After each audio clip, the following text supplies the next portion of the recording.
Hello student, I am Sonam. Welcome back to my YouTube channel Apna Vidyalaya. आज के इस video में हम आप सभी को बताएंगे क्लास 10 सामाजिक विज्ञान अर्धवार्षिक परीक्षा 2025-26 का बिल्कुल वायरल पेपर बताएंगे।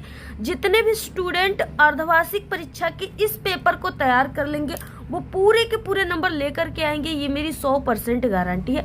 क्योंकि यहाँ पे हम आप सभी को क्लास 10 हाफ ईयरली एग्जामिनेशन का एक ऐसा क्वेश्चन पेपर बताने वाले हैं जो कि आप सभी के सभी जिलों में बिल्कुल यही सेम पेपर आएगा। ठीक है, सभी स्कूलों में यही पेपर आ रहा है और सभी जगह पर यही पेपर वायरल हो चुका है। तो जितने भी स्टूडेंट क्लास 10th में हैं, अगर वो हाफ ईयरली एग्जामिनेशन दे रहे हैं तो अगर वो इस सामाजिक विज्ञान के पेपर को तैयार करके जाएंगे तो वो पूरे के पूरे जो है सोशल साइंस में टॉपर बन के आएंगे, ये मेरी 100% गारंटी है। और यहाँ पे हम आप सभी को पूरे के पूरे उत्तर के साथ बताएंगे आप सभी को। ठीक है, तो आप लोग सबसे पहले इस वीडियो को लाइक कर दीजिए, चैनल पे नहीं तो चैनल को सब्सक्राइब करके बेल आइकन को जरूर प्रेस कर दीजिए और आप लोग इस वीडियो को अपने सभी दोस्तों में जरूर शेयर कीजिए।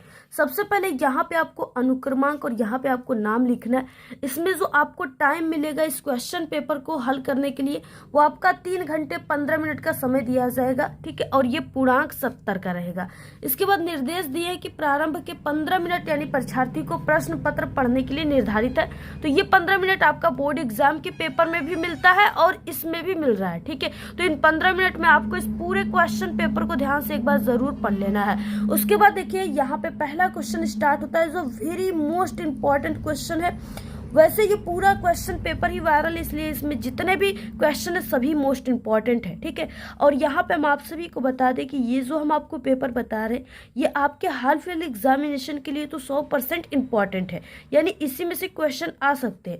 लेकिन ये आप सभी का बोर्ड एग्जाम के लिए, यानी इस पेपर में से आपका बोर्ड एग्जाम में 10% क्वेश्चन पूछा जाएगा। ठीक है, तो जिसका एग्जाम हो गया है यानी वो भी इस पेपर को देखेंगे, जिसका नहीं हुआ है वो तो इस पेपर को देख ही रहे हैं। तो इसलिए ये आप सभी का अगर एग्जाम हो गया हाफ ईयरली एग्जामिनेशन फिर भी ये आपके लिए इम्पोर्टेंट है, क्योंकि यहाँ पे जो हम आपको पेपर बता रहे हैं इसमें से आपका 10% क्वेश्चन आपके बोर्ड एग्जाम में आएगा। ठीक है, तो यहाँ पे देखिए पहला क्वेश्चन दिया हुआ है 1789 ईस्वी में फ्रांस में राष्ट्रवाद की प्रथम अभिव्यक्ति का क्या परिणाम हुआ। ठीक है, इस तरीके से क्वेश्चन दिया है।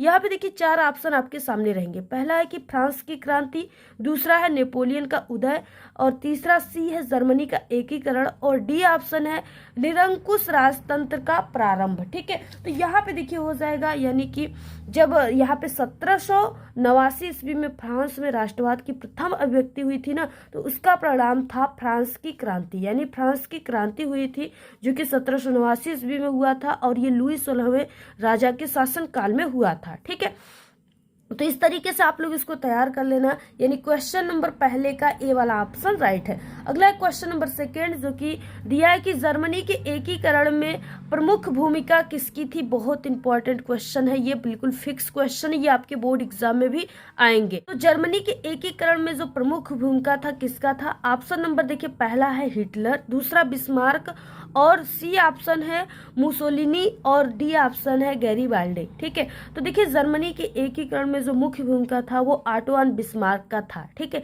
तो यहाँ पे सिर्फ छोटा सा नाम बिस्मार्क दिया है, तो ऑप्शन नंबर यहाँ पे बी राइट हो जाएगा। क्वेश्चन नंबर देखिए थर्ड दिया है आनंद मठ उपन्यास के लेखक कौन थे। बंकिम चंद्र चटर्जी, रविन्द्रनाथ टैगोर, जो है शरद चंद्र चटर्जी या विवेकानंद। तो आनंद मठ जो उपन्यास था इसके लेखक जो थे ना वो बंकिम चंद्र चटर्जी थे। ऑप्शन नंबर ए राइट है। अगला है देखिए क्वेश्चन नंबर 4 महामंदी का सबसे पुराना असर पड़ा था। महामंदी जो देश में गरीबी आई थी उसका सबसे पुराना असर, यानी सबसे ज्यादा असर एक तरह से समझो आप लोग, तो वो कृषि क्षेत्र पे पड़ी थी, यानी जो किसान थे उन पे पड़ी थी, उनके कृषि में पड़ा था, जो मजदूर थे उनके पर पड़ी थी। तो यहाँ पे यानी कृषि क्षेत्र पे ऑप्शन नंबर बी राइट है। अगला है देखिए क्वेश्चन नंबर 5 अंतर्राष्ट्रीय मुद्रा कोष की स्थापना कहाँ पर की गई थी। फ्रांस, इटली, संयुक्त राज्य अमेरिका या ब्रिटेन में। ठीक है, तो वो जो किया गया था वो अमेरिका में ही किया गया था, संयुक्त राज्य अमेरिका। अगला देखिए क्वेश्चन नंबर 6 दिया हुआ है निम्नलिखित में से कौन सा संघीय राज्य नहीं है। देखिए नहीं है क्वेश्चन पूछ रखा है। ठीक है, तो चंडीगढ़, उड़ीसा, राजस्थान या तमिलनाडु। तो इसमें से आपका ये चंडीगढ़ जो है ये नहीं है, ऑप्शन नंबर ए राइट हो जाएगा। अगला देखिए क्वेश्चन नंबर यहाँ पे दिया हुआ है 7 लोकतंत्र का प्रमुख गुण निम्नलिखित में से कौन सा है? देशभक्ति की भावना, राष्ट्रीय चरित्र का निर्माण, प्रगतिशील सरकार या इनमें से सभी। ठीक है, तो वो हो जाएगा, यानी देशभक्ति की भावना भी है और राष्ट्रीय चरित्र का निर्माण भी है, प्रगतिशील सरकार, यानी इनमें से सभी। ऑप्शन नंबर डी राइट है। क्वेश्चन नंबर देखिए 8वां दिया है, भारतीय संविधान कब लागू किया गया? तो भारतीय संविधान कब लागू किया गया था? तो वो जो किया गया था वो 26 जनवरी को किया गया था। जैसा कि मनता है ना हर साल 26 जनवरी, तो वही लागू किया गया था भारतीय संविधान। ऑप्शन नंबर डी राइट है। क्वेश्चन नंबर देखिए 9 दिया है कि यहाँ पे भारतीय संविधान में भाषाओं को किस अनुसूची में रखा गया है? तो किस अनुसूची में रखा गया है? दूसरी, 5वीं, 8वीं या 12वीं?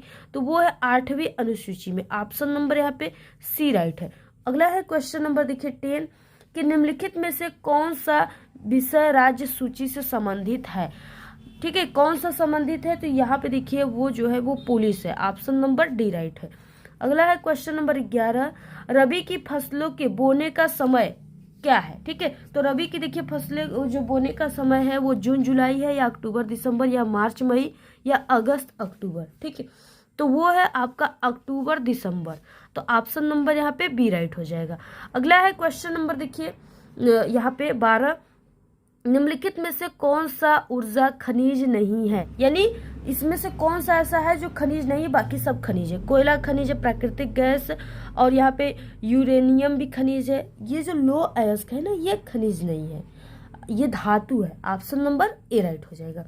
अगला है क्वेश्चन नंबर 13, कृषि का आर्थिक क्षेत्रक है प्राथमिक, द्वितीयक, तृतीयक या चतुर्थ? तो वो जो है आपका प्राथमिक क्षेत्रक में आता है कृषि और मजदूर आते हैं। ठीक है, तो ऑप्शन नंबर यहाँ पे ए राइट हो जाएगा। क्वेश्चन नंबर 15 दिया है, निम्न में से गैर परंपरागत ऊर्जा का साधन है? बहुत इंपॉर्टेंट ये क्वेश्चन है। खनिज तेल, कोयला, प्राकृतिक गैस या सौर ऊर्जा? ठीक है, तो ये यहाँ पे देखिए जो ये सौर ऊर्जा है यही हो जाएगा। ऑप्शन नंबर डी राइट है, ये गैर परंपरागत ऊर्जा का साधन है। उसके बाद अगला क्वेश्चन नंबर 15 दिया है, निम्न में से कौन सा आधारभूत खनिज है? तांबा, लौह अयस्क, अभ्रक या सोना? ठीक है, तो वो जो है वो है यहाँ पे लौह अयस्क। ऑप्शन नंबर बी राइट है। क्वेश्चन नंबर 16 दिया है, पृथ्वी सम्मेलन का आयोजन कब हुआ था? ठीक है, कब हुआ था पृथ्वी जो है सम्मेलन का आयोजन? तो वो जो हुआ था वो 1992 ईस्वी में हुआ था। ऑप्शन बी राइट है। क्वेश्चन नंबर 17 है कि भारत में उदारीकरण प्रक्रिया की शुरुआत किस वर्ष हुई थी? तो वो जो है वो आप सभी को बता दें हम कि 1991 ईस्वी में हुआ था। ऑप्शन नंबर बी राइट है। क्वेश्चन नंबर 18 है, निम्न में से कौन सा जैव संसाधन है? जैव संसाधन का मतलब क्या? जो जीवित हो। अजैव का मतलब जो अजीवित हो यानी मृत्यु। ठीक है, तो जैव संसाधन मतलब जिसमें जीव है। तो लोह, तांबा, मत्स्य पालन या चट्टाने? देखिए ये सब निर्जीव है। लोहा जो निर्जीव है, तांबा, चट्टाने। लेकिन ये मत्स्य पालन उद्योग में आता है मछली। तो मछली क्या है? जीवित है, यानी जैव संसाधन है। तो ऑप्शन नंबर सी राइट हो जाएगा। अगला क्वेश्चन नंबर देखिए 19 है कि निम्नलिखित में से किस वर्ष में बांग्लादेश ग्रामीण बैंक की शुरुआत हुई? किस वर्ष हुई थी? तो वो जो हुआ था वो 1970 ईस्वी में हुआ था। ऑप्शन नंबर बी राइट है। क्वेश्चन नंबर 20 है, किसी देश का विकास आधारित है? किसी देश का विकास किस पे आधारित है? तो वो देखिए प्रति व्यक्ति आय पर, यानी लोगों की जो पैसा है लोगों के पास उस पे आधारित है। औसत साक्षरता दर पे आधारित है। ठीक है, लोग पढ़े लिखे हैं, साक्षर है। उसके बाद लोगों की स्वास्थ्य की स्थिति, जब लोग जो है जनता जो है बीमार रहेगी तो कहाँ से विकास हो पाएगा? तो जो है उसके स्वास्थ्य की स्थिति पर भी निर्भर है। तो उपयुक्त में से सभी। ऑप्शन नंबर डी राइट हो जाएगा। ठीक है, तो इस तरीके से 20 बहुत ही वायरल और बिल्कुल इंपॉर्टेंट ऑब्जेक्टिव क्वेश्चन थे। आप लोग इसको तैयार कर लो। ये आपके हाल फिलहाल एग्जामिनेशन है और इसके अलावा आपके बोर्ड एग्जाम में भी 100% पूछे जाएंगे। अगला देखिए क्वेश्चन नंबर यहाँ पे खंड ब, जिसमें वर्णनात्मक प्रश्न फर्स्ट आपको देखने को मिल रहा है और जो कि आप सभी के पेपर में टोटल 4 नंबर का आएगा। यानी ये वर्णनात्मक फर्स्ट जो है 4 नंबर का रहेगा, वर्णनात्मक सेकेंड जो आएगी इसके बाद वो 6 नंबर का रहेगा। तो अब आप सभी को देखिए यहाँ पे दिया है कि निम्नलिखित प्रश्नों के उत्तर प्रत्येक के लगभग 80 शब्दों में देना। 80 का मतलब आपको 1 से 1.5 पेज में इसके आंसर को लिखना है, तभी जाकर आपको पूरे 4 नंबर दिए जाएंगे। तो पहला क्वेश्चन देखिए बहुत इंपॉर्टेंट, ये सभी शॉर्ट और लॉन्ग क्वेश्चन इसमें है, बिल्कुल फिक्स क्वेश्चन है। भारत की अर्थव्यवस्था पर महामंदी के किन्हीं 2 प्रमुख प्रभावों का उल्लेख कीजिए। ये आप सभी का 4 नंबर का है। ठीक है, 2 नंबर आप सभी को यहाँ पे मिलेगा, यानी पहला प्रभाव लिखोगे तो 2 नंबर, दूसरा लिख दोगे तो फिर से 2 नंबर, 4 नंबर का क्वेश्चन है। तो देखिए सबसे पहले कि ये महामंदी हम आपको बता दें कि भारत की अर्थव्यवस्था पर महामंदी की किन्हीं 2 प्रभावों का आपको उल्लेख करना है ना। तो देखिए यानी पहले कि आपको महामंदी क्या है इसको जानना होगा। तो देखिए महामंदी एक ऐसा समय आया था यानी कि देश में जहाँ पे बहुत ज़्यादा किसानों को, लोगों को बहुत ज़्यादा जो है घटा हुआ था। ठीक है, जैसे उनकी कोई भी सामान है वो उनकी कीमत 20 रुपए है। ठीक है, अब उसको महामंदी आ गया था, यानी कि जो हमारे जैसे भारत में कोई भी चीजें हैं, जैसे हो गया आपका चावल हो गया, गेहूं हो गया, और भी कई तरह की वस्तुएं हो गई, तो ये क्या है, ये भारत में इसका उपज हो रहा है, पैदा किया जा रहा है। अब ये क्या है, ये आप सभी का हमारे भारत से दूसरे देश में भी जाता है, जैसे अमेरिका में जाता है, और भी कई ऐसे देश हैं। ठीक है, फ्रांस हो गया, चीन हो गया, तो यहाँ पे हमारे जो है वस्तुएं हमारे भारत से कुछ ऐसी चीजें हैं जो जाती है, यानी वो लोग खरीदते हैं। ठीक है, तो जब महामंदी आई थी ना, तो उस समय क्या हुआ था कि दूसरे देशों में सामान को भारत के खरीदना, यानी एक दूसरे के देशों के सामान को खरीदना बंद कर दिया गया था, जिससे कि जो भारत में चीजें थी जैसे गेहूं, चावल, ठीक है, वो क्या सिर्फ उसको भारत के लोग ही खरीदने वाले थे। ठीक है, और भारत में जो है एक कृषि प्रधान देश है, यहाँ पे तो भाई ज्यादातर लोग खेती किसानी ही करते हैं। ठीक है, तो कहाँ से किसानों के सामानों को खरीदेंगे, गेहूं चावल कहाँ से वो खरीदेंगे। ठीक है, बहुत सारे लोग तो अपने ही यानी उनके पास खेत है तो वो जो भी है गेहूं चावल वो उगा रहे हैं। तो यहाँ पे क्या है कि अगर उनकी कोई भी वस्तु जैसे चावल होगी, उसका दाम आपका 40 रुपये है ना, तो अब वो जैसे बाहर जाता हमारे देश के बाहर, तो वो आपका 40 रुपये की जगह आपका 60 रुपये में बिक जाता। लेकिन अगर वो भारत में ही बिकेगा और जो है चावल की कीमत जो है यानी उसकी परसेंट यानी उपज उसकी 100% है, उसको खरीदने वाले सिर्फ कितने हैं, सिर्फ 20% है, तो उस वस्तु की जो है कीमत ऑटोमेटिक घट जाएगी। वो जहाँ 40 रुपये और 60 रुपये की बिकने वाली थी, तहाँ वो सिर्फ उसका दाम 20 रुपये ही मिलेगा, जिससे किसानों की लागत भी नहीं निकल पाती थी, जिससे उन्हें काफ़ी ज़्यादा गिरावट यानी बहुत ही कम दाम में अपनी वस्तुओं को बेचना पड़ता था, जिसके कारण उनके यानी जो है रोजमर्रा की ज़िंदगी, जो उनकी रोजी रोटी थी, वो भी नहीं अच्छे से चल पाती थी।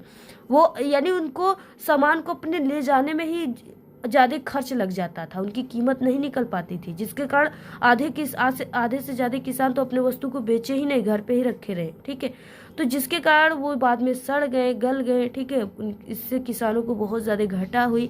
तो ये चीज़ें हैं महामंदी का, यानी महामंदी जब हुआ था ना भारत में, तब सबसे ज़्यादा घाटा जो है कृषि में ही हुआ था, किसानों को ही हुआ था। तो ये चीज़ें हैं। अब आपको देखिए लिखना कैसे है। जब महामंदी आई थी ना, तो क्या हुआ था, लोग बेरोजगार हो गए थे, यानी बेरोजगारी हो गई थी। उसके बाद देखिए जैसे महामंदी के कारण वैश्विक व्यापार में भारी गिरावट आई थी, जिससे भारतीय अर्थव्यवस्था प्रभावित हुआ था।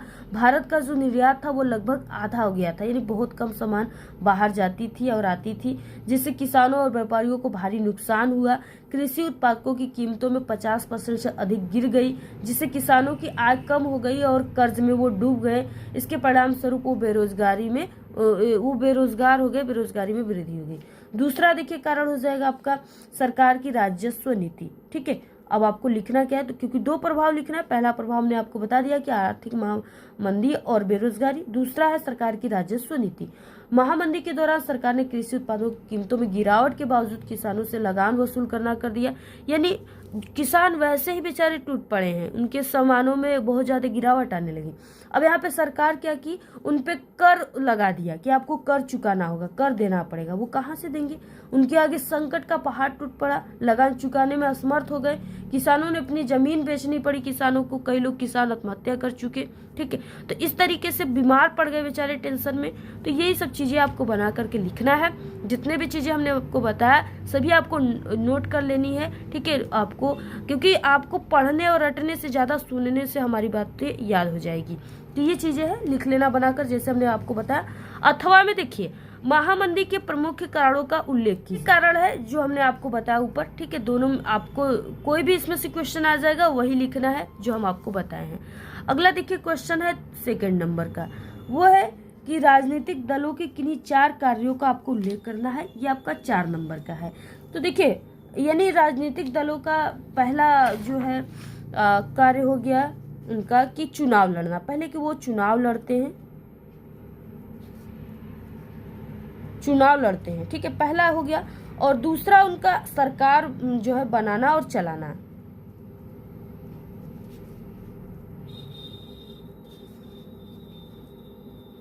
ठीक है।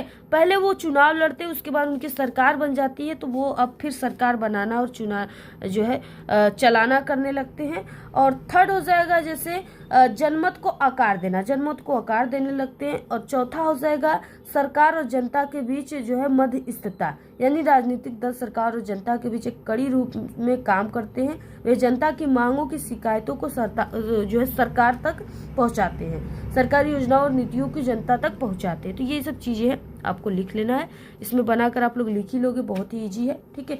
उसके बाद देखिए अगला क्वेश्चन है यहाँ पे, अथवा में लोकतंत्र की किन्हीं दो प्रमुख चुनौतियों का आपको वर्णन करना है। ये भी इम्पोर्टेंट क्वेश्चन है, आप लोग इसका चुनौतियों का वर्णन कर लेना, तैयार कर लेना। आपका 4 नंबर का है, जो पहला है उसी का आंसर आप लोग लिखना, ठीक है। अथवा अगर आपको याद है तो उसका भी लिख सकते हो, किसी एक को करना है। अगला क्वेश्चन थर्ड है, औपचारिक एवं अनौपचारिक साख के मध्य अंतर स्पष्ट कीजिए। ग्रामीण भारत में औपचारिक साख के मुख्य स्रोतों की विवेचना करना है, ठीक है। तो यहाँ पे देखिए थर्ड क्वेश्चन हो जाएगा, यहाँ पे अंतर लिखना है ना, तो आपको अंतर कुछ इस तरीके से आप लोग लिखना, यानी एक तरफ आप लोग औपचारिक लिख देना और एक तरफ यानी आपको औपचारिक साख यहाँ पे लिखना है, और इसके बाद ऐसे पाई करना है। उसके बाद यहाँ पे आपको लिख देना है अनौपचारिक साख, ये आएगा पेपर में, ठीक है। तो इस तरीके से लिख देना है। अब आपको इसमें यानी 4 नंबर का है, तो आपको कम से कम 4 अंतर आपको लिखना है, 4 अंतर आप सभी को लिखना है, इसमें और इसमें, ठीक है। तो देखिए आपको लिखना कैसे, सबसे पहले ये हम यहाँ पे बोल रहे हैं, आप लोग इसको नोट कर लीजिएगा। जैसे औपचारिक शाखा है तो इसमें क्या आ जाएगा, इसका जो स्रोत है वो बैंक है, वो सरकारी समितियां हैं इत्यादि है। और ये अनौपचारिक में स्रोत इसका क्या है, अनौपचारिक शाखा का, वो है साहूकार, व्यापारी, रिश्तेदार, दोस्त आदि, ठीक है। उसके बाद देखिए इसमें ब्याज दर, यानी औपचारिक में ब्याज दर हो जाएगा कम और निश्चित होती है, और अनौपचारिक में जो है बहुत अधिक और अनिश्चित होती है। यानी लोग अगर आपको जैसे पैसे दे दिए, जो लोग देते हैं ना ब्याज पे पैसे, तो वो दे दिए। अब क्या है, अगर आप लोग थोड़ा लेट करोगे, जब टाइम में नहीं दे पाए, तो वो बढ़ा सकते हैं ब्याज, ठीक है, यानी अनिश्चित है। थर्ड में आपको लिखना है कि ऋण की शर्तें इसमें निश्चित होती है, जैसे ही दस्तावेजीकरण और जमानत, ठीक है। और इसमें जो है, इसमें ऋण की शर्तें लचीली होती है, लेकिन अक्सर शोषणकारी होती है। अगला इसमें देखिए पॉइंट लिखना है आपको अंतर, कि इसका उद्देश्य यानी औपचारिक शाखा का उद्देश्य साथ साथ सामाजिक कल्याण भी होता है, यानी उद्देश्य लाभ भी होता है और साथ साथ सामाजिक कल्याण भी। और देखिए इसका जो पर्यवेक्षण करता है वो भारतीय रिजर्व बैंक करता है, और इसका जो अनौपचारिक शाखा है इसका कोई भी जो है पर्यवेक्षण नहीं होती है। तो इस तरीके से आपको अंतर लिखनी है, जैसे हमने आपको बताया, ये आपका 4 नंबर का है। और उसके बाद देखिए अथवा क्वेश्चन है, वैश्वीकरण से आप क्या समझते हैं, भारतीय कृषि पर इसके प्रभावों का उल्लेख कीजिए। तो यहाँ पे देखिए वैश्वीकरण, यानी वैश्वीकरण का अर्थ है विश्व की अर्थव्यवस्थाओं का एकीकरण, जिसमें वस्तुएं, सेवाएं, पूंजी, प्रौद्योगिकी और श्रम का जो है निर्बाध प्रवाह होता है, ठीक है। तो यही चीजें लिखना आपको। बाकी भारतीय कृषि पर वैश्वीकरण के प्रभाव, दूसरा क्वेश्चन इसमें दिया है, तो वो सकारात्मक प्रभाव भी है और नकारात्मक प्रभाव भी है। सकारात्मक में जैसे किसानों को नए बाजारों तक पहुंच मिली, जिससे वे अपनी उपज को अंतर्राष्ट्रीय स्तर पर बेच सके। कृषि में नई तकनीकों और बेहतर बीजों का उपयोग बढ़ा। कृषि उत्पादकों के निर्यात में वृद्धि हुई, जिससे किसानों की आय बढ़ गई। ये आपको सकारात्मक में लिखना है। और नकारात्मक में हो जाएगा छोटे और सीमांत किसान, यानी अंतर्राष्ट्रीय प्रतिस्पर्धा का सामना नहीं कर पाए। भाई अब छोटे किसान है, गरीब किसान है, उनके पास थोड़ा ही अनाज है, तो वो थोड़ी ना अपने अंतर्राष्ट्रीय में वो बेचना जाएंगे, ठीक है, नहीं बेचने जाएंगे, तो उन्हें एक तरह से नकारात्मक प्रभाव उनके ऊपर पड़ा। उसके बाद बहुराष्ट्रीय कंपनियों के आने से स्थानीय बाजारों पर दबाव बढ़ा। सरकार के द्वारा कृषि में सब्सिडी कम कर दी गई, जिससे किसानों की लागत बढ़ गई। तो यही चीजें हैं, आपको लिख लेना है। उसके बाद देखिए क्वेश्चन नंबर 4 दिया है, वो है कि भारत में कपास उत्पादन के किन्हीं 2 क्षेत्रों का आपको परिचय देना है, ठीक है। ये आपका 4 नंबर का है। यानी कहाँ पे कपास उत्पादन होता है वही आपको जगह लिखना है। तो देखिए पहला है गुजरात, पहला गुजरात है और दूसरा इसमें आ जाएगा महाराष्ट्र। तो अब आपको यही लिखना है ना कि यहाँ पे जो कपास होती है वो क्यों ज्यादा होती है, आखिर कौन सी मिट्टियों में ज्यादा कपास होती है। ठीक है, यही सब चीजें आपको लिखना है कौन सी जगह पर। तो देखिए गुजरात जो है यह भारत का सबसे बड़ा कपास उत्पादन राज्य है। यहाँ पे काली मिट्टी और उष्णकटिबंधीय जलवायु कपास की खेती के लिए आदर्श माना जाता है। ये आपका गुजरात के लिए है। और महाराष्ट्र के लिए है कि यह दूसरा सबसे बड़ा कपास उत्पादन राज्य है। यहाँ भी काली मिट्टी का विस्तार है जिसे रेगुर मिट्टी भी कहते हैं, जो कपास की खेती के लिए बहुत ही उपयुक्त मानी जाती है। तो यही चीजें हैं, क्योंकि कपास की खेती सबसे ज्यादा काली मिट्टी में होती है अच्छी, तो वही चीजें हैं आपको लिख लेनी है। अगला देखिए क्वेश्चन है यहाँ पे अथवा में कि भारत में मैग्नीज उत्पादन एवं जो है वितरण का वर्णन करना है। यानी आपको क्षेत्र को भी लिखना है, उसके बारे में आपको थोड़ा थोड़ा लिखना है। तो देखिए यहाँ पे चौथे का अथवा वाला जो क्वेश्चन हो जाएगा ना, आपको क्या करना है, वर्णन करना है। तो आप लोग लिख सकते हो, जैसे पहला हो गया उड़ीसा। उड़ीसा में जो है मैग्नीज सबसे ज्यादा पाया जाता है, यानी ये भारत का सबसे बड़ा मैग्नीज उत्पादक राज्य है। यहाँ पर मुख्य भंडारण जो है केंदुझर, सुंदरगढ़ और कालाहाड़ी जिलों में स्थित है। ठीक है, और उसके अलावा महाराष्ट्र में भी है, महाराष्ट्र में। तो ये दूसरा सबसे बड़ा उत्पादक राज्य है, जहां नागपुर में ना भंडारा जिलों में मैग्नीज का भंडार पाया जाता है।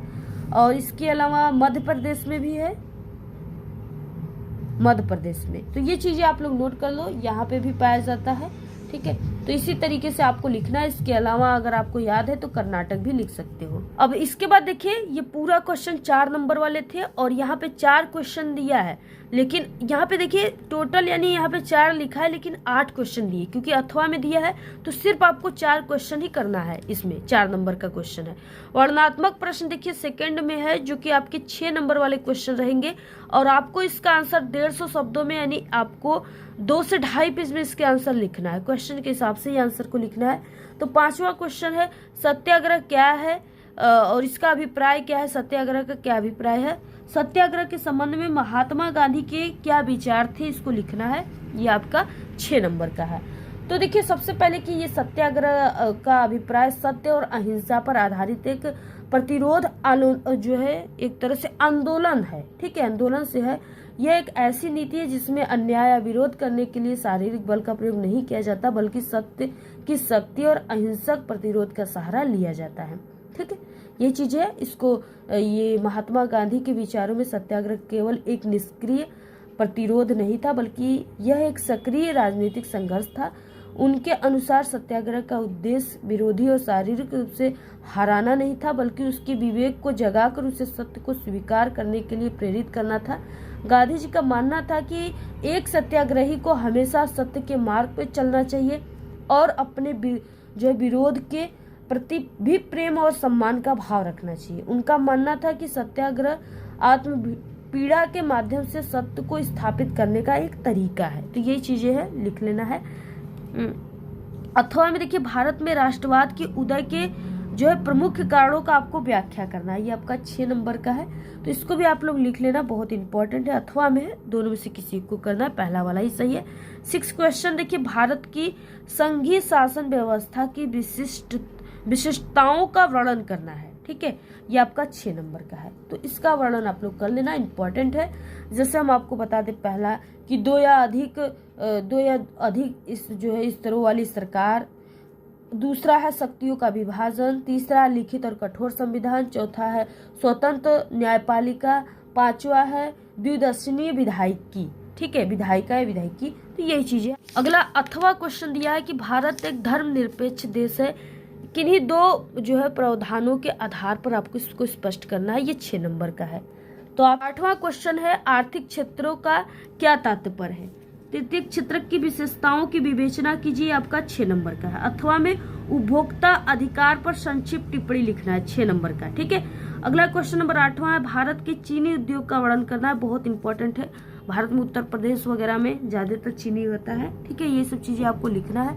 अथवा में भारत में सड़क परिवहन के विकास का परिचय देना है। ठीक है, तो ये चीजें आपको लिख लेना है। जैसे और इसके अलावा एक्सप्रेसवे बन रहे हैं, तो ये सब चीजें आपको जो लिखना है ना वो लिख देना है कि किस तरीके से सड़क हमारे लिए जो है इम्पोर्टेंट है, क्योंकि सड़क के माध्यम से ही हम आप लोग घर से निकलते ही हमें सड़क पे ही कोई वाहन आती है, जैसे ऑटो हो गई। ठीक है, आप लोग कार लिए हो तो आपकी कार जो सड़क पे ही चल रहे हैं, तो वो क्या है, आप लोग यानी घर से निकले, सड़क है तो सड़क के माध्यम से हम लोग किसी भी ठीक है वाहन में बैठ करके एक स्थान से दूसरे स्थान पे मात्र कुछ मिनट और सेकेंडों में चले जाते हैं। तो यही सब चीजें आप सभी को लिखना है, बहुत ईजी है, लिख लेना। उसके बाद देखिए मानचित्र संबंधित प्रश्न यहाँ से स्टार्ट होता है। ये क्वेश्चन आपके पेपर में टोटल 10 नंबर का आता है, 5 + 5 नंबर का रहेगा, और ये आपके बोर्ड एग्जाम के लिए भी बहुत ही इंपॉर्टेंट है। तो देखिए 9 नंबर का ए है, निम्नलिखित स्थानों को भारत के दिए गए रेखा मानचित्र में आपको चिन्ह के द्वारा नाम से दर्शाना है। सही नाम तथा सही अंकन के लिए आपको आधा + आधा नंबर निर्धारित किया जाएगा। तो पहला क्वेश्चन है वह स्थान जहां 1927 में भारतीय राष्ट्रीय कांग्रेस का अधिवेशन हुआ था। ठीक है, तो वो कहाँ पे हुआ था? ठीक है, तो वो जो है आपका चेन्नई मद्रास में हुआ था। तो यहाँ पे आपको लिख देना है मद्रास, चेन्नई मद्रास में, दोनों में से किसी एक चीजों को लिख सकते हो। अगला देखिए क्वेश्चन है वह जनपद जहां जलियांवाला बाग की घटना हुई थी, तो वो कहाँ पे हुई थी? अमृतसर में। तो यहाँ पे आपको लिख देना है अमृतसर। ये बहुत इंपॉर्टेंट क्वेश्चन है, ये आपके बोर्ड एग्जाम में बिल्कुल ऐसे ही क्वेश्चन आएंगे। थर्ड क्वेश्चन है वो स्थान जहां असहयोग आंदोलन का जो है कार्यक्रम स्वीकार किया गया था। ठीक है, तो वो जो है वो नागपुर में स्वीकार किया गया था, तो इसका आंसर हो जाएगा नागपुर। वो जनपद जहां चौरी चौरा कांड हुआ था, कहाँ पे चौरी चौरा कांड हुआ था? ठीक है, तो वो हुआ था गोरखपुर में, तो यहाँ पे हो जाएगा गोरखपुर। तो आप लोग लिख लेना, यहाँ पे गोरखपुर लिखा हुआ है। अगला है वो स्थान जहां नील की खेती करने वाले किसानों का आंदोलन हुआ था। ठीक है, तो वो हुआ था चंपारण में, जो कि बिहार में है। तो आप लोग लिख लेना चंपारण बिहार। तो इस तरीके से ये क्वेश्चन हो गए, यानी इसमें अगर आप लोग सही करते हो तो 5 नंबर मिल जाएंगे, और अगर यानी सही करोगे तो 2.5 नंबर। अगर सही स्थान पे मानचित्र पे दिखाएंगे आप लोग कि हाँ ये जगह यहाँ पे है, तो फिर से 2.5 नंबर, 5 नंबर मिलेंगे। बी क्वेश्चन है जो कि 5 नंबर का है। यहाँ पे देखिए दिए गए भारत के मानचित्र में आपको चिन्हों के द्वारा इसको जो है निम्नलिखित चिन्हों के द्वारा आपको इसको दर्शाना है। जिससे पहला क्वेश्चन है नेशनल कार्बेट पार्क, ये जो चिन्ह है इसके द्वारा आपको दर्शाना है। ठीक है, तो नेशनल कार्बेट पार्क जो है वो उत्तराखंड में है, तो आपको यहाँ पे दर्शा देना है उत्तराखंड। यहाँ पे आपको लिखना है उत्तराखंड। अगला देखिए सेकंड है कि भारत के पश्चिमी तट पर स्थित एक बंदरगाह, ये जो चिन्ह है ना इसी से आपको दर्शाना है। तो पश्चिमी तट का जो बंदरगाह है ना वो कई बंदरगाह है, जैसे मुंबई, कंडला, ठीक है, और कोचीन, यानी कई है, आप लोग किसी को भी लिख लो। तो यहाँ पे जैसे हम लिख देते हैं मुंबई ही लिख लो आप लोग। देखिए थर्ड है कि शिवालिक पर्वत श्रृंखला, ये जो चिन्ह है इससे आपको दर्शाना है। तो ये है हिमाचल प्रदेश, जम्मू कश्मीर, पंजाब और उत्तराखंड, ये सभी जगह ये फैली हुई है। अब देखिए हिमाचल प्रदेश हो जाएगा प्रदेश, आप लोग इसको नोट कर लीजिए। अगला देखिए क्वेश्चन यहाँ पे हो जाएगा गुजरात की राजधानी, ये जो चिन्ह है इससे आपको दर्शाना है। तो गुजरात की राजधानी है गांधीनगर, आपको यहाँ पे दर्शा देना है गांधीनगर। अगला है क्वेश्चन भारत का एक प्रमुख कोयला क्षेत्र, आपको ये जो स्थान है ना ये जो चिन्ह है इससे आपको दर्शाना है।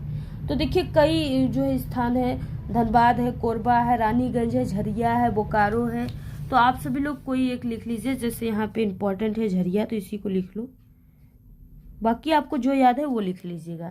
ठीक है, भारत का। तो यहाँ पे इस तरीके से हो गया पूरा मानचित्र, बहुत इंपॉर्टेंट क्वेश्चन है, पूरा तैयार कर लो, 10 नंबर पक्का है।